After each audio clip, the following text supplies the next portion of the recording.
दोस्तों नमस्कार, मैं राजगुरु होस्ट क्लासेस।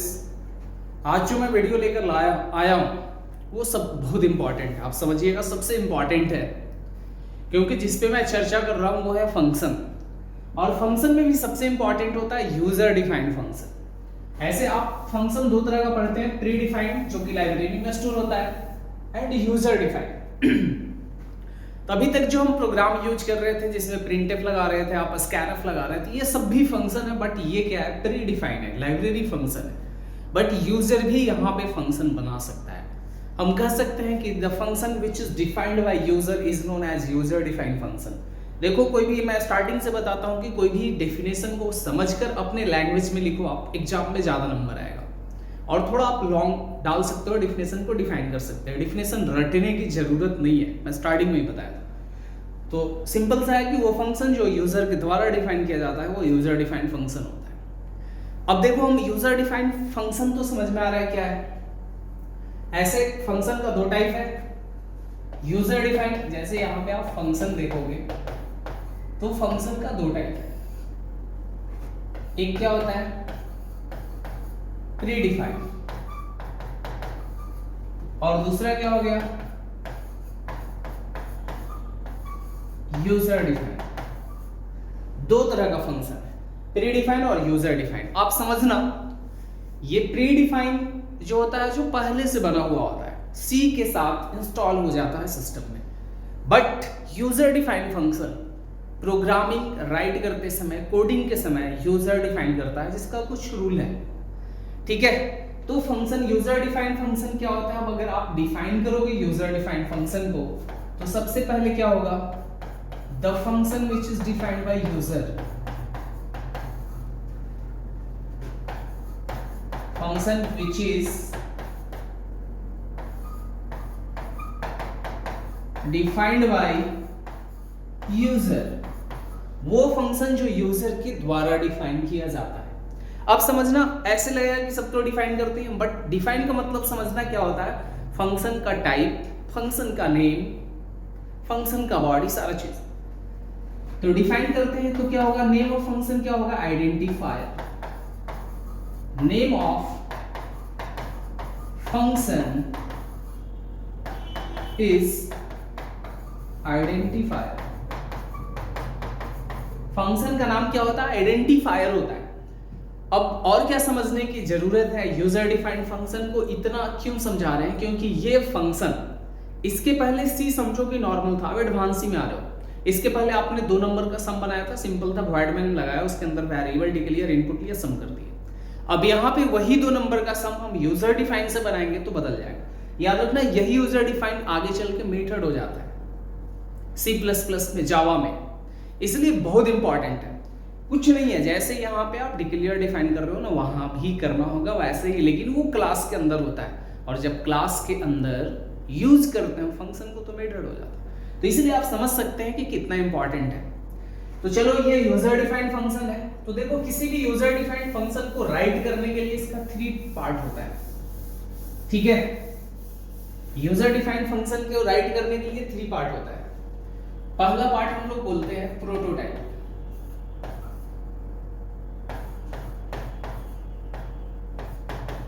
ये हो गया प्रोटोटाइप। और दूसरा क्या हो गया, कॉलिंग। और तीसरा जो पार्ट होता है वो फंक्शन डिफिनेशन।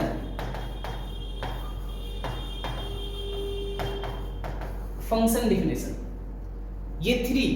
बट ये जो है ना ऑप्शनल, आप इसके बिना भी, ये दोनों पार्ट जो है इंपॉर्टेंट है, this is the optional part. 1 के बिना भी प्रोग्राम रन कर सकता है, बट ये दोनों जो है इंपॉर्टेंट है। तो देखो, यहां पे समझना, 3 पार्ट में मैंने बताया है, समझ लेना। प्रोटोटाइप, उसके बाद कॉलिंग, उसके बाद फंक्शन डिफिनेशन। ये दोनों इंपॉर्टेंट है और ये ऑप्शनल है। आप चाहोगे तो बिना प्रोटोटाइप का भी बना सकते हैं और विथ प्रोटोटाइप भी बना सकते हो। देखो, प्रोटोटाइप का मतलब क्या होता है, यहाँ पे फंक्शन डिक्लेयर करना। कैसे, जब वेरिएबल का यूज करना होता है तो पहले वेरिएबल डिक्लेयर करते हैं, जैसे इंट ए। अब कहीं भी इंट ए इक्वल टू 5 3, उसी टाइप से फंक्शन को, प्रोटोटाइप को हम लोग डिक्लेरेशन भी करते हैं। जैसे इसमें सिंपल सा होगा फंक्शन का टाइप कि फंक्शन किस तरह का होगा, उसके बाद फंक्शन का नाम होगा और वो फंक्शन आर्गुमेंट पास करेगा या नहीं करेगा। आर्गुमेंट आप समझ रहे हैं, सी में फंक्शन का मतलब होता है पैरेंथेसिस। जैसे किसी भी वर्ड के बाद जैसे सम, ये पैरेंथेसिस लग गया, इट मींस ये क्या है, फंक्शन है। अगर ये पैरेंथेसिस में हम कुछ लिखते हैं तो वो आर्गुमेंट होता है। अगर वर्ड लिखोगे नो आर्गुमेंट या खाली होगा तो नो आर्गुमेंट। जैसे स्कैनफ के पैरेंथेसिस में हम लिखते हैं तो वो उसके लिए आर्गुमेंट हो गया, प्रिंटफ के लिए आर्गुमेंट हो गया। और यहाँ पे डेटा टाइप का मतलब होता है रिटर्न टाइप। तो सबसे पहले मैं डिफाइन कर रहा हूँ प्रोटोटाइप। प्रोटोटाइप क्या होता है, कॉलिंग या डिक्लेरेशन, ठीक है। सबसे पहले तो it is an optional part, ये ऑप्शनल पार्ट है। Optional part of user defined function, user defined function का ऑप्शनल पार्ट। अब इसके बाद सिंपल सा, it is an optional part of user defined function. यहां पे it is also known as declaration.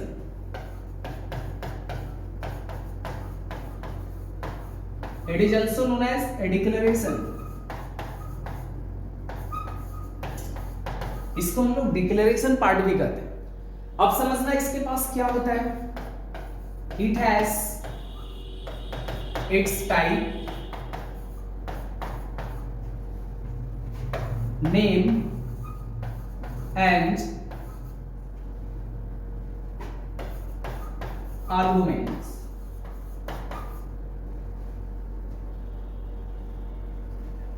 या नो आर्गुमेंट्स।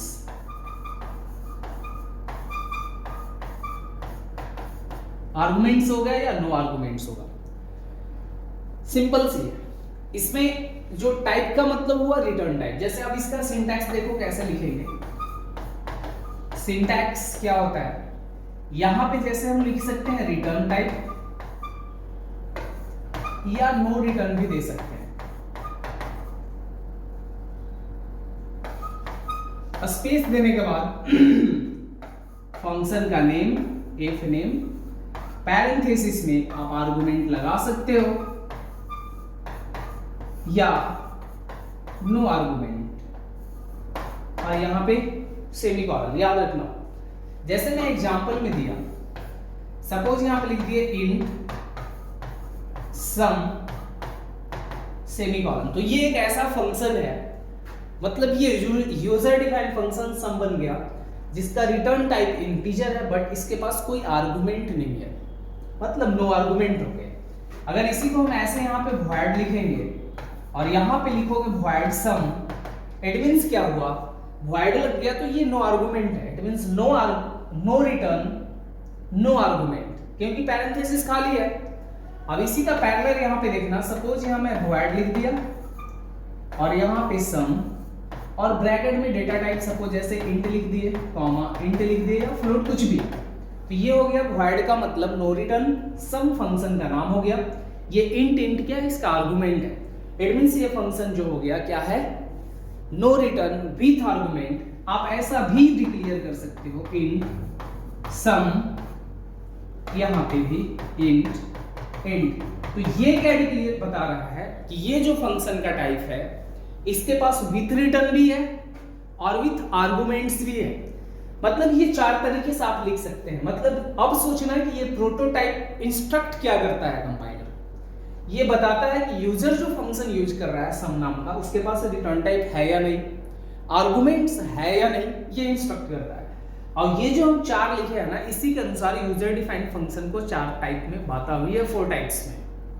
और वो 4 टाइप्स भी यही है, no return no argument, no return with argument, with return no argument, with return with arguments. इस पे हम आगे देखेंगे, लेकिन अभी हम ये प्रोटोटाइप बनाए। अगर आप इसे नहीं भी राइट करोगे तो प्रोग्राम लिख सकते हैं। अब आगे बढ़ते हैं। प्रोटोटाइप के बाद मैंने बताया था कॉलिंग। देखना, कॉलिंग बहुत इंपॉर्टेंट पार्ट होता है। कॉलिंग पार्ट हमेशा हमें एक मेन के अंदर लिखना पड़ता है। मेन के अंदर, जैसे याद रखना जो हम लोग सम वगैरह लिखते हैं ना, वो सब कॉलिंग पार्ट है।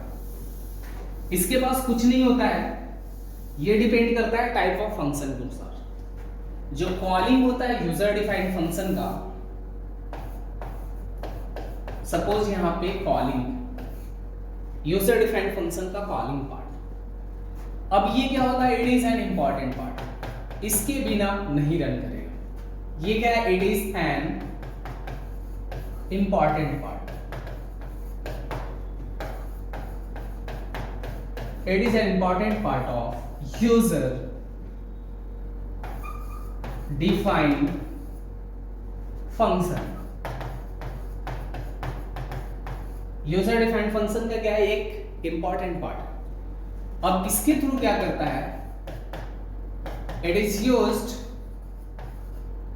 टू कॉल द बॉडी, मतलब जहां पे फंक्शन डिफाइन किया है, call the function definition.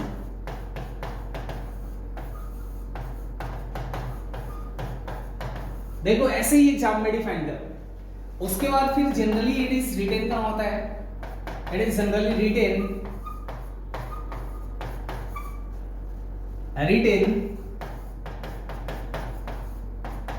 In the body of main function के बॉडी में लिखते हैं। ये बहुत सारा टास्क को परफॉर्म करता है, इट परफॉर्म्स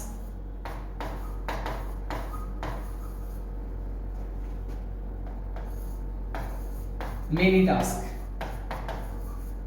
देखना भाई ये क्या करता है, फंक्शन का चार टाइप है, तो समझो कि ये चार टाइप कर सकता है।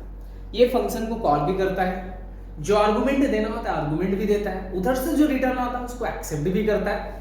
तो चलो इसका सिंटैक्स देखते हैं। सिंटैक्स बहुत आसान है। देखो सिंटैक्स में आप सिंपल इसका नाम भी लिखोगे ना, फंक्शन नेम, एफ नेम, और यहाँ पे ब्रैकेट, तो भी जैसा भी मैंने सम का एग्जांपल दिया था, आप मेन के अंदर ऐसे सम लिख के कॉल कर दो, तो ये सम फंक्शन को कॉल करेगा। देखना ऐसे भी हम लोग यूज करते हैं ना किसी फंक्शन का प्रीडिफाइन, तो ऐसे ही फंक्शन का नाम वो ब्रैकेट में, अगर सम होता है एक्सेल डायग्राम में भी यूज किए होगे, तो सम यहाँ पे हम लोग आर्गुमेंट्स देते हैं कि कहां से कहां तक सेल को सम करना है, ठीक है। तो ये जो फंक्शन है ये फंक्शन सिर्फ डेफिनेशन को कॉल करेगा, क्योंकि इसके पास ना तो आर्गुमेंट है ना इसके पास कोई रिटर्न टाइप है। तो ये सिंटैक्स में, अगर आप सिंटैक्स 2 देखेंगे तो यहां पे ऐसे होगा, ये variable equal to F name, function का नाम, सपोज यहां पे एस लिख दिए, एस इक्वल टू सम, ठीक है। अब ये क्या करेगा, ये सम फंक्शन को कॉल करेगा और उधर से जो वैल्यू रिटर्न होगा इसमें स्टोर हो गया। इट मींस ये जो कॉल कर रहा है फंक्शन को वो रिटर्न टाइप है, ये फंक्शन को कॉल करेगा विथ रिटर्न। तीसरा हम क्या लिख सकते हैं, ये सिंटैक्स 1 हुआ, सिंटैक्स 3,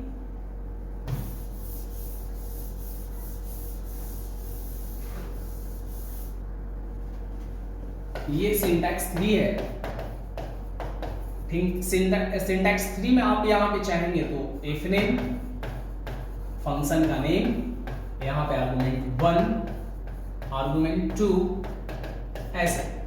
अब इसका एग्जांपल देख लो, जैसे यहां पे सम, ब्रैकेट में सपोज 10, 20। अब ये क्या करेगा कि फंक्शन को कॉल करेगा प्लस 10 और 20 वैल्यू जो है वो पास भी कर देगा 10 और 20 को। अब यहाँ पे कोई वेरिएबल भी लिख सकते हैं उसमें जो वैल्यू स्टोर होगा। अगला जो सिंटैक्स होगा उसमें हम क्या करेंगे, यहाँ पे variable equal to F name और ब्रैकेट में आर्गुमेंट भी होगा, आर्गुमेंट 1, आर्गुमेंट 2, ये देखेंगे फंक्शन के अनुसार। और यहाँ पे एग्जांपल में जैसे एस इक्वल टू सम 10, 20। अब देखना ये क्या करेगा, सम फंक्शन को कॉल करेगा, 10 और 20 आर्गुमेंट्स पास करेगा और 10-20 को जोड़ने का जो हम कोडिंग वहां पे लिखेंगे उसको रिटर्न करेगा जो इसमें स्टोर होगा। ये बहुत सिंपल सा है देखने के बाद आएगा। ये 4 टाइप है, चारों मैंने दिया। अब आ जाओ फंक्शन का body, function definition. Function definition देखो क्या है, मेन वही है। और अब अगर एक्सेल वगैरह यूज करते हैं तो गौर से देखेंगे तो समझ में आएगा, या बहुत ऐसा प्रीडिफाइंड फंक्शन यूज किए होंगे जहां पे सम लिखते हैं, ब्रैकेट में वैल्यू देते हैं, उधर से कॉल करता है। देखो फंक्शन डिफिनेशन क्या होता है, ये भी एक इंपॉर्टेंट पार्ट है।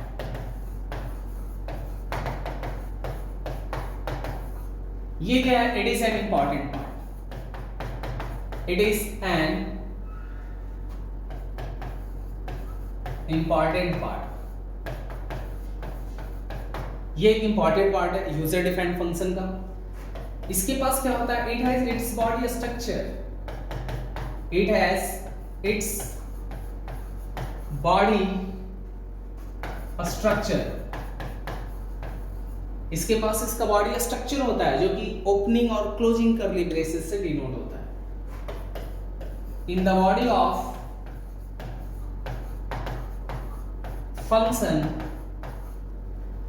in the body of function statements कौन राइट करता है, written by user। यहां तक the body of function statement is written by user, user के द्वारा यहां पे स्टेटमेंट को राइट किया जाता है। अब देखो ये कैसे, तो आप इसका सिंटैक्स देख सकते हो, यहां पे रिटर्न टाइप भी हो सकता है या नो रिटर्न भी हो सकता है। स्पेस के बाद फंक्शन का नेम लिख लो, इसका बॉडी हो गया, इसमें इसका पैरेंथेसिस जिसमें आर्गुमेंट 1 आर्गुमेंट 2 दे भी सकते हो या नो आर्गुमेंट। मैंने बताया था फंक्शन के टाइप के अनुसार नो आर्गुमेंट भी हो सकता है। अब यहां पे इसका होगा बॉडी ओपनिंग कर्ली ब्रैकेट, यहां पे होगा स्टेटमेंट्स और ये क्लोज। ये बॉडी हम लोग क्या किए, क्लोज कर दिए। चलो एग्जांपल देखते हैं सम का। सपोज यहां पे लिखेंगे void सम, इट मींस ये फंक्शन क्या करेगा, सम के लिए काम करेगा। Suppose a equal to 10, b equal to 20 और यहां पे प्रिंट कर दिया।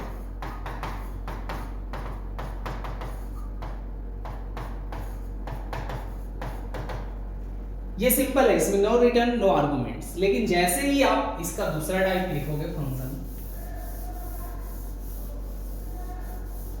और क्या हो सकता है फंक्शन का टाइप वो देखिएगा। और हम लोग void की जगह int भी लगा सकते हैं, जैसे int sum। अब यहां पे जो a इक्वल टू 10 और 20 है, हम डायरेक्ट इसको रिटर्न करेंगे क्योंकि ये स्टोर करेगा, ये रिटर्न टाइप हो गया int। इसके बॉडी में डिस्प्ले नहीं करेंगे। यहां पे क्या लिखेंगे, रिटर्न a प्लस b। याद रखिएगा हम प्रोग्राम में बताए थे कि जितना हम लोग फंक्शन यूज करते हैं प्रीडिफाइंड, वो कुछ ना कुछ वैल्यू को रिटर्न करता है। यहां भी देखिए रिटर्न कर दिया, इट मींस वो रिटर्न टाइप होता है, रिटर्न करेगा चाहे 0 1 क्यों ना रिटर्न करे। तो ये रिटर्न हो गया। अगर आर्गुमेंट का कॉन्सेप्ट होगा तो यहाँ a और b का वैल्यू नहीं लेंगे, हम लोग ऐसे डिफाइन करेंगे, int sum int x int y। अब क्या होगा कि x और y में वैल्यू कहां से आएगा, पीछे आप एग्जांपल में देखे थे कि मैंने लिखा था सम ब्रैकेट में 10 और 20, तो 10 आकर x में स्टोर हो जाएगा, 20 y में स्टोर होगा। ये int रिटर्न टाइप है, इसलिए इसमें कुछ नहीं करना है, रिटर्न कर देना है x प्लस y। क्लियर है। अब क्या होगा कि हम आर्गुमेंट पास करेंगे, और by the way int use नहीं करेंगे, void यूज करेंगे इसके जैसा। तो सिंपल यहां पे ऐसे लिख सकते हो आप, void sum int x int y। अब यहां पे क्या करेंगे, सिंपल सा, रिटर्न है नहीं तो आपको printf लगाना पड़ेगा, यहीं भी शो करना पड़ेगा printf। ये सम इक्वल टू भी लिख सकते हैं डायरेक्ट x प्लस 1 ब्रैकेट 1। ये चार देखो, चार टाइप अकॉर्डिंग टू। तो अब जो आगे बताऊंगा वो होगा types of function. Actually function का चार टाइप होता है, प्रीडिफ यूजर डिफाइन का, no return no argument, with return no argument, with return with argument, no return with argument. ये चार टाइप, चारों पे हम एग्जांपल देखेंगे और ये बहुत इंपॉर्टेंट है फंक्शन। अब समझना कि आप यहाँ से एडवांस ही में आ गए हो, तो चलिए बने रहे हमारे साथ, और मैं कोशिश करता हूँ आपको बहुत बेहतरीन तरीके से सीखो बताने का। ये लिख कर मैं इसलिए बताता हूँ ताकि आपको ऐसा लगे कि मैं क्लास में पढ़ रहा हूँ। मैं चाहता तो इसका प्रेजेंटेशन बनाकर लाता, आराम से प्रेजेंटेशन लाते, स्लाइड पे लगाते, बैठकर बताते, आप देखते जाते। लेकिन ये जो लिखकर बोलकर समझाते हैं ना, बातें ज्यादा समझ में आती है। चलिए मिलते हैं फिर नेक्स्ट वीडियो में। Thank you.